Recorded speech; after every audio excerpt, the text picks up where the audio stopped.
Hey everybody, this is Mallory Grimste here with you from MalloryGrimste.com. And today I'm here to ask you a few questions. Has perfectionism ever made you feel miserable?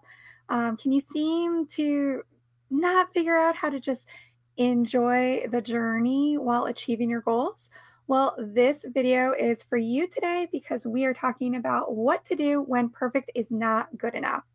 That's right, what to do when perfect isn't good enough. I'm going to go over not one, not two, not three, but four strategies that can help you when perfect isn't good enough. Um, so before we get into that, for people who are coming back, welcome. If you're new here, let me just introduce myself. My name is Mallory Grimste. I'm a teen therapist licensed right here in Connecticut. And I'm here to help you build confidence and know that you are not alone. I've helped thousands of teens who feel exactly the way that you do. I get you. And the teens that I work with are super motivated and work hard to get to a place where they can learn to know, love, and trust themselves. We are in this together. So if you are interested in any of those kind of strategies or tips or videos, make sure that you hit follow or subscribe so that you don't miss an update when I get them. All right, if you are new here, please don't skip this. This is my little mini disclaimer. This information is being provided to you for educational and informational purposes only. It is not psychotherapy or counseling, and this content is to be used at your own risk based on your own judgment as a self-help strategy. If you need to speak with a professional, you should go ahead and find one locally and contact them directly. All right, now that we got that business out of the way, let's go ahead and jump right into it. Okay, so first we're going to define perfectionism. So perfectionism is the idea that anything less than perfect is just unacceptable. There are some positives to this. This can be very motivating, it can be inspiring, it can keep you focused on your goals. So there's some really great like positives to having perfectionistic thinking or perfectionism traits. Um, Serena Williams and Martha Stewart define themselves as perfectionists and view that as a positive that they've been able to harness the power of perfectionism to achieving their goals. So here's the thing though, sometimes perfectionism can be problematic, and it can be problematic when goals are beyond reach or reason. So this happens when you start measuring your own worth entirely in terms of your productivity or sense of accomplishment.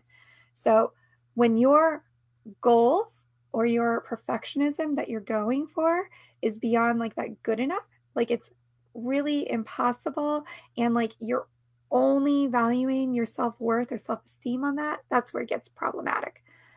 So I'm sure you guys are probably wondering, what are these strategies? What do you do about perfectionism when it gets out of control like this and it starts actually decreasing your productivity, keeping you stuck, lowering your self-esteem? What do you do? I'm going to go right into these four strategies right now with you. So the first thing you're going to do is you're just going to ask yourself, is it true? Question your beliefs. Could the opposite be true too?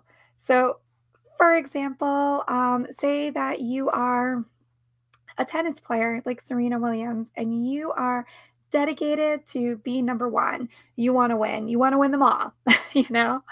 Um, if you don't perform perfectly, is it possible that you can still win? Probably. Serena's made some mistakes, right? Nobody's like 100% perfect all the time, regardless of what they'd like you to believe sometimes, right? Um, what if you like totally, if you were trying to get an A in your class and, a big test is coming up? If you happen to get a complete zero on one exam, is that going to mean that you're a failure? Is it going to impact your grade? Sure. But is it going to mean that you are no longer smart? No. It's one thing. So start challenging and questioning your beliefs. How true is this? Is the opposite like actually the truth? Okay, strategy number two. This one's a little risky, but this is to experiment with intentional mistakes. So sometimes the fear that goes along with perfectionism is that if I make a mistake, that equals failure, versus if I make a mistake, this is a learning opportunity. Very, very different mindsets, very, very different emotions attached to that. So when you make an intentional mistake on purpose, first of all, you're having control over that, but you're also able to sit with your discomfort and survive it, which is pretty cool. So don't do this when there are like major consequences. Like don't do this for the SATs. Please don't do this for the SATs. that's that's a big deal. But you can try it for something for like really minor, like if you are always worried about looking put together or looking perfect, like try wearing two mismatched socks. It's not gonna like make or break you. Or try like missing a button on your shirt. I would do it like in your belly area, not in like your chest area. That's just, don't be, flaunting about or anything. Or, one of the examples that people give, which I don't know that this necessarily applies to teenagers. I'm a little shocked at how few teenagers know their full mailing address, but try writing the wrong zip code on an envelope and mail it out. Don't do this with your taxes. Again, nothing major, but just something minor, like mail a letter to your camp friend and just write the wrong zip code and see what happens. Usually what will happen is the world won't crumble. The mistake will come up or it won't. Sometimes it still gets to the destination. That's pretty cool. Like the post office, they're very on it. But what will usually happen is they'll return it back to you and say, hey, you made a mistake. You have an opportunity to correct this now, which is pretty cool. And you can see, like, try it with like minor things and you'll see it's easier to live with the bigger things too. All right, strategy number 3 is asking, what would you tell your friends in the situation?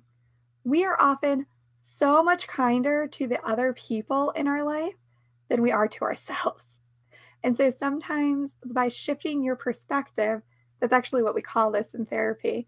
We call this perspective shifting, is being able to take yourself out of it and be the advice giver. It's actually one of the reasons that I love doing group therapy, especially with teenagers, because when they're able to take themselves out of it and to help somebody else, they're having to think about the problem in a new and different and helpful way.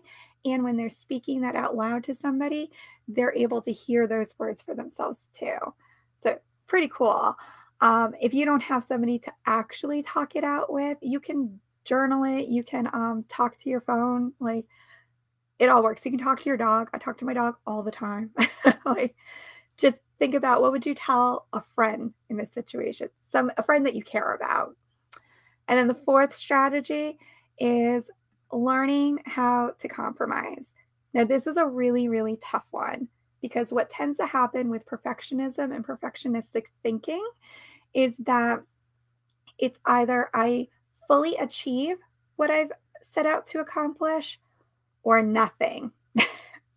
And the truth is that we tend to live in the gray a lot. So you want to think, is there another alternative than the complete opposite? What is the gray area here? Is it livable and survivable? Usually yes, which is pretty cool. So I have a question for you now.